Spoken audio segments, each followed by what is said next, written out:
So, a massive warm welcome to another episode of CIO Watercooler.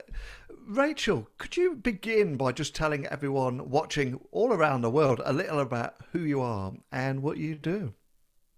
So I've got a few hats really. I've got a property business. I've been a trustee at a theatre around Manchester in the UK, and I'm also Chief Information Officer as well for the Valuation Office agency that does council tax and business rates, so valuation of properties to determine those two. So I work for HMRC, and that's my day job. Excellent. Thank you, Rachel. And Dax, could you introduce yourself to everyone watching as well? Yeah, thanks, Neil. I'm Dax Grant. I am CEO of Global Transform. We are an advisory business that focuses on FTSE Fortune and investment venture firms. I also sit on the Forbes Technology Council, and I hold a couple of non-execs. So looking forward to the conversation today. Fantastic, thank you. A big warm welcome to you. And last but by no means least, Jyotsna, can you tell everyone watching a little about who you are and what you do too? Thank you. Thank you for having me today, Neil. So Jyotsna Chandrani, I am part of HSBC. I wear a couple of hats, but predominantly product management is what I do. I'm part of the group risk transformation function. And my job is to ensure that business and technology go hand in hand and that we're able to achieve business outcomes using the best in class technology. In my spare time, I do a lot of mentoring, and I'm a trustee in a couple of charities as well.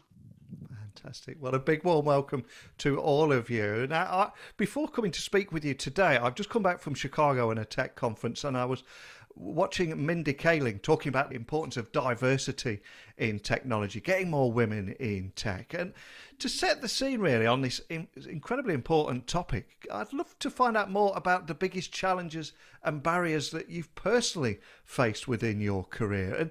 And Rachel, would you mind beginning with that?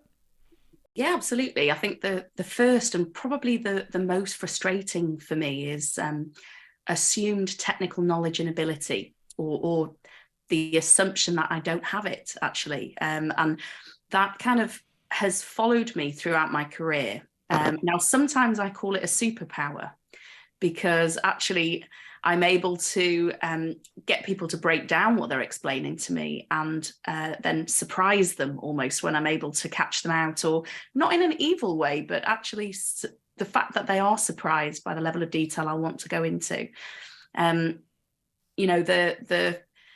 The challenge I've felt around this has pushed me since then to kind of go into, doing 2 master's level qualifications and every certification under the sun to almost try and wear a badge to demonstrate that technical knowledge. And I think it's only in recent times that I've chosen to not wear those badges and actually haven't needed to kind of prove that to people as much. But for quite a long time in my career, I was being pushed towards roles that weren't as technical, and found that incredibly frustrating. I think this is the other challenge around feeling as though at times you have to work harder and smarter than other colleagues, having to really do that project faster, better, to budget in time with less people under more challenge, because actually it's not always easy to get the same support that you perhaps see other people getting. And that for me comes down to power and assumed power. So, being given feedback over the years around my leadership style, for example, having a collegiate, democratic, visionary leadership, well, it's not really strong. It's not really the one that's going to come in the room and captivate people. And actually, I really wanted to explore that. So the second master's I did was in HR and leadership, and looking at why is it that though my different approach is receiving this criticism around its lack of strength, actually I'm able to deliver huge programs in a way that keeps teams with me, alongside me, and almost wanting to deliver with me rather than against me. So I think they've been the hardest challenges, being somebody who can be quite charismatic, quite jovial, but actually bringing that different personality type and not being apologetic about it now, actually seeing it as a bit of a superpower. The fact that you walk into the room, is she here to set up the room at the event, or is she here to actually run it and lead it not sure which one she is. So keeping people on their toes in a way. Just 2 weeks ago, I was at an IT event for CIOs and somebody asked me about having a coffee. Oh. So this happens, even right now, it's happening all the time. So that person was mortified when they realized I was the keynote speaker. But at the same time, it's a reality, and it's something that I still see and experience today. And a lot of that is around, again, how people perceive you when they see you, what they expect a person in that role to act, look, and sound like. So I think they're the sort of main challenges for me. And it's shaking my head in disbelief there. I can see all the ladies actually nodding their head in agreement that all these words resonate perfectly. So Jyotsna, it's just a lot of that resonate with you and similar experiences? Yes, as I think that there's going to be a common sort of experience or thread amongst all of our sort of backgrounds here. I think for me, it was more about the fact that there was a limited or myopia around the fact that outcomes can be achieved in different ways. When I started my career, a lot of the times it was quite prescriptive, and I'm like, explain me the outcome, I'll achieve it for you, and that lack of autonomy to say that you can achieve in different approaches, and that the expectations were not outcome led. It was very much process led and almost linked to what the predecessor did. And so for me, I come from a different cultural background, political background, religious background. There's a whole host of differences so when I started my career 20 years ago. And so for me, as an economic migrant, you want to fit in, and so it took me a while to actually have that credibility to say, actually, you know what, I'm going to achieve the outcome, but I'm going to depart from the way your predecessor did it, or you think you want to do it. And you need to comment on the outcome, not necessarily in my process, because then you're taking away the diversity of thought as such. And again, stylistically, I got a lot of feedback, just very similar to Rachel, around the fact that I was nice. And nice is not and be more assertive, and that nice can come across juvenile and things like that. And I also was choice of words being used that ambition was not attractive. And I remember asking somebody that, would you have used the same word to explain the same sentiment to a man? Would you have used the word with the man, saying that your ambition is not attractive? I was told it's not a British trait. And I felt that, do I have to really show my passport to say, actually, I'm British? But hey-ho, So I think, again, it's about perceptions based on color, based on gender. And again, assuming that the blueprint set previously is the only way to do things. So for me, those were the sort of initial challenges I had to overcome. And then as I got into a leadership position, I've been very actively trying to make sure that I don't bring my biases in. So I resist telling my team how I want it done. I often explain the outcomes we're trying to achieve and want to hear from them how they would like to achieve it. And then through my experience, I can offer some steer and guidance around certain challenges they might foresee or something they've missed in their approach. So even I'm still learning. And I think that that humility to remain humble and that know that there are others who know more than you is extremely important. And I feel that's some of the things I've had to overcome and try to sort of lead the way.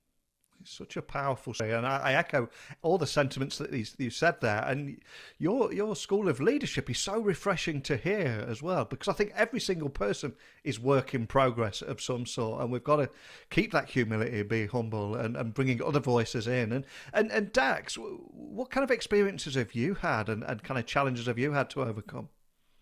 Yeah, I mean, it's really interesting, and I look at it not only from my own vantage point, but also when I've led teams or sat in different organisations and how that works, and a lot of it is societal, right? So many of us are parents, or we know families, we know all of this piece. When anyone comes into the world, they're unbiased, right? A baby is unbiased. There is no bias with a baby. But as society develops, and we were chatting about this earlier, actually, in terms of there are predetermined things that happen. Do you show a doll to a girl? Do you show a train to a boy? All of those sorts of things are implicit in the way that we all think. So that comes across in many different ways, often very innocently, and we all have it. I'll say here, we'll all have biases in some way, but it's about how those are treated and really changing the environment into something that's very positive. And as in anything, the psychology behind this is fascinating. So, you mentioned the word nice. Nice can be a good word, right? But nice can also be perceived as a weak word. So it depends on the culture of the environment that you're in. And so the majority, and I wouldn't say this is for women only, by the way, I'd say everybody has some sort of bias that they need to be aware of. But I think there is a bias that sits around women in leadership, where leadership roles historically haven't been as much dominated from the female perspective. And so there may be a tendency, and it might be just something implicit in the room, where there'll be introductions and the woman won't be mentioned, and it will be totally innocent as well, but it will be something that's already then set out into the environment and the culture and how that works. Or it might be something implicit in terms of how the ordering in the room works, and if it's always done in a certain way, that can also send a signal. They're really, really subtle things, but over time what that does is create a culture. And as I say, I came into the world just as anyone else, quite innocent, and so didn't really pick up on these biases until a little bit later. But then you do get those sorts of things, and it's about making sure, whoever you are in that room, that you have got the equal right to a sensible voice and to be able to co-construct that conversation, whatever outcome you're driving for. And also there's the other side of it as well, which many people are aware of the biases. And, I've walked into rooms where people have sat with that bias and seen a bias in someone else and not called it out. And so that's the other side of things. It's not okay just to sit there. It really is important to call it out in a nice way and a friendly way.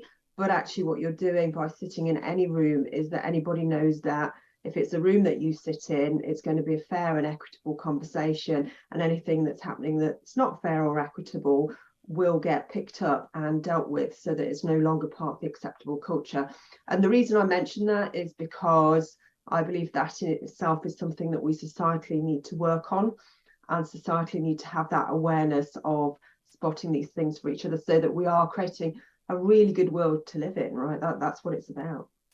Yeah, and the word in that awareness, I think it's so important to call people out, because very often they don't have that awareness. They're completely oblivious to the fact of some of their actions and how they might be offending someone or how they might be silencing someone. And you also made a great point about children. We have no biases, and that comes over time. And I also see things like curiosity and creativeness, because in the workplace we kind of say those people over there are creative and other people say, oh, I'm not creative. But as kids, we're all creative, and we all have curious minds and we're all open-minded. But somewhere along the way we seem to lose that. But I suppose that's a conversation for another day. But we've mentioned, I think you've set the scene perfectly today. What company actions could, in your opinion, have an impact on increasing the number of women within the sector? Because that's the destination that we need to get to. But what needs to happen? And Jyotsna, what do you think on? For me, the biggest commitment we need from the organizations is time, because it is not easy. And so we mustn't give up. Because there is structural barriers to overcome, there is imposter syndrome to overcome. I think in practical terms, if you look at recruitment, let's start at the beginning, how do you write a job description? Is it free of jargon? Are you writing about outcomes? Or are you describing the processes? Because the process contains the bias of the person who's written it. So is your language very masculine? There are lots of software tools available which tells you the type of language you're using. Is it inclusive language? Is it free of jargon or not? And so right from the job description, and then the composition of the panel, the people who interview, and where are you advertising for these roles? Are you putting it on Mumsnet? Are you putting it up in local community areas? Are you partnering with other organizations who are helping at the grassroots level to bring people who are not typically in the mainstream of a technology work, background, are we partnering with such people? So it all takes investment of time and that commitment as such. And then when you look at, when you bring them on board or even internally, I think advocacy is really important. A lot of people talk about mentoring women. I think the time for mentoring women's gone, to be honest. I think it's more about advocacy. Women are ready. They don't need that help. They need access to the information. And I always tell senior sort of, colleagues in the bank as well, that who are you advocating? When's the last time you really advocated for a female talent and encourage them to throw their hat in, or even had a 2-minute conversation with somebody else saying, you know what, who's on your succession plan? I want you to introduce to somebody who is not in your team, but I think that they would be an interesting proposition. And I think these 2-minute conversations are so powerful. So it's all about making time and having that commitment through it. And I think demystifying. I think we all work in industries which has opaqueness, and technology particularly tends to hide between technical terms. And so I feel that the more you demystify it, it's actually technology is an enabler or an enforcer. It's not an end on its own. It's always there to enable. So a lot of women particularly are very good enablers, whether it's in their home environment or professional environment. So actually they're really good fit, and problem solving and navigating. These are inherent skills that women have. So I think that actually the more you demystify, the easier it'll get to bring the right people in. 100% with you, and it makes so much sense. That the only thing that I question is how it's taken us this long to get to this position and this conversation that we're having today. And Rachel, you began the conversation talking about the challenges that you've had to face. What do you think needs to happen? We touched there on the I guess attracting candidates. Yes, it's about terminology, and I couldn't agree more with what you just said, shared Jyotsna as well. But it's the lack of focus on skills today. Quite often technical roles, especially, architecture, a really difficult role to fill with females. And quite often the job specs, the interviewing techniques, the questioning style, it's about trying to find the base knowledge of your technical limit to rule you out of that job. It's almost a sort of combat approach. We're going to weed out the only one single person left standing who can answer that technical question. Now, the reality is, to do that role, stakeholder engagement, influence, the ability to think about a larger system, draw together ideas, put things in a logical order, make them achievable, deliverable, sell the idea. These are not gender specific skills. They're not female, they're not male. They're skills that many people have. So actually breaking it down to understand what are the skills we need to do this job, and what type of approaches might be bring innovation or match the culture. Do we even want to match the culture? How do we find the right person to come in and do the job? That for me is really important. We've talked there as well about how we even get people to think of technology as a career. I grew up in North Wales. I didn't even know what technology was. I thought they were just things that you bought in shops. I had no awareness of the massive infrastructure, the amount of businesses that there are out there to work for, or what that job would look like. I love, for example, having people accidentally come into technology in what are quite often support roles, administrative roles, management roles. The people that get everybody to go to a laughing yoga session in the middle of the day, those skills to get that guy in the team who said he would never do it to go to the group quiz. Actually, those are the exact skills we want influencing and running our projects and being product managers, and actually really trying to tease out what people really mean when they say something. That's what we should be focusing on, and encouraging people to think differently about the job they're doing, or about the potential jobs that they could be doing. Stopping people getting into a rut. That person is the one who does the events. Being really careful when you look at your team.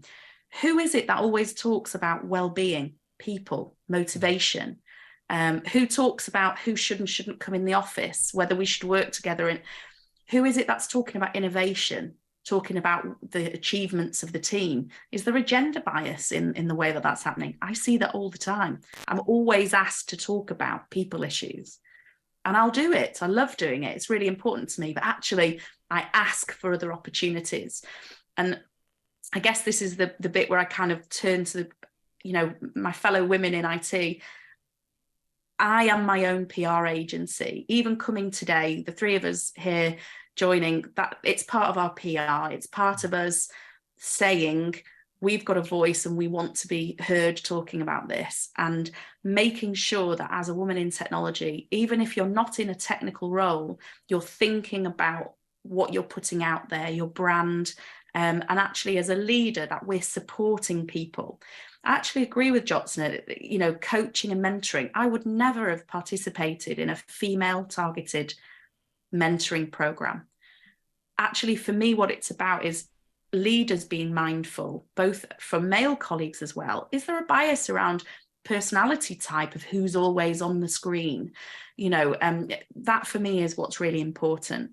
So thinking about visibility, you know, when I judge at events, for example, I always put myself forward for the technology, the innovation, and the transformation. I leave the other things to other people who perhaps want to be, you know, developing that area and side of things. Retaining and promoting, we talked there about pipeline of talent. You know, I have seen so many women act as the second alongside a fantastic male leader, but that woman that's worked with them have been part of that person's success, and then they don't get the role. So many times I've seen that. I've experienced it myself many times. That sends a huge message across that organization, and it almost impacts for a generation of talent, because people will leave, you know, returners coming back from maternity leave. How are we treating them? How are we treating that absence and, you know, the kind of mindset around that? There are so many opportunities, you know, mothers having taken time off with children. How do we welcome them back in the same way we might do veterans, etc., trying to tempt people back into the workplace rather than losing people at that kind of middle management level. So much can be done. Such a powerful message there. And Dax, is there anything that you can add on there on the kind of solutions and things that you think needs to happen too? I mean, there's been some really good points and lots of tips from Rachel and Jyotsna, and I would echo those. I guess I step back a little bit. I mean, it's all about culture, right? It's all about culture, and whether that's, you know, implicit norms that we learned at childhood, or we you know, develop through certain experiences in our lives, or it's the environment that we walk into. There's not anyone in the world that I've met that says I want to walk into a bad culture. You know, it's all about a good culture, and what does that mean? And, you know, we can systemize it or we want, but actually, don't we all enjoy when everyone's got good manners and everybody's really polite and, you know, considerate to each other, and all of these old-fashioned statements, as they say, but actually the old and the new all norm, don't they? And everybody does enjoy a nice, healthy environment, and I do believe that's important. And I don't think we should single that out for women, right?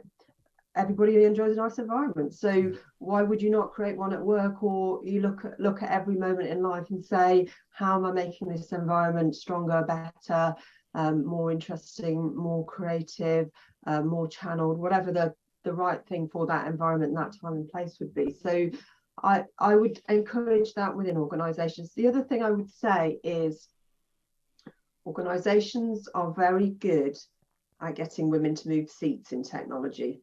So I've seen a lot of activity where there's promotion for women, and what happens is the women move around different opportunities, but the pool of women doesn't grow as much. So I would encourage, you know, focus on growing the pool, not only in the organisation, but in the industry, as well as the musical seats that will happen as everybody sort of explores their next opportunities. So that is really important. And, you know, it's not a win to replace a woman with a woman and say that you're looking after gender diversity. You've got to get underneath that in terms of levers, movers, joiners, what's happening in that conversations and that set of conversations. That will tell you something in your culture. And if you're growing that pool, not only, and I say we are talking about women today, but I do a lot of work on neurodiversity and other areas as well in terms of diversity. But as we're talking about women, you know, looking at it from that particular perspective and saying, is your action as a leader in that organisation really meaningful, or have you actually done something just tactical that hasn't really moved the pool or shifted the societal norm. And I think it's really important to look from the societal perspective now, rather than, yes, I got one more woman in my team. And it's not really about that anymore. We've got to just think and reshape the whole thing. I think it's such a powerful conversation, and that is the key point here, a conversation, and we need to talk more about this. And I would invite everybody watching and listening all over the world, don't just consume this content, email us, check out more videos, and let's keep this conversation going. But more than anything, just a big thank you to Rachel, Jyotsna and Dax for bringing this conversation out today, and thank you so much. Thank you. Thank you for having us.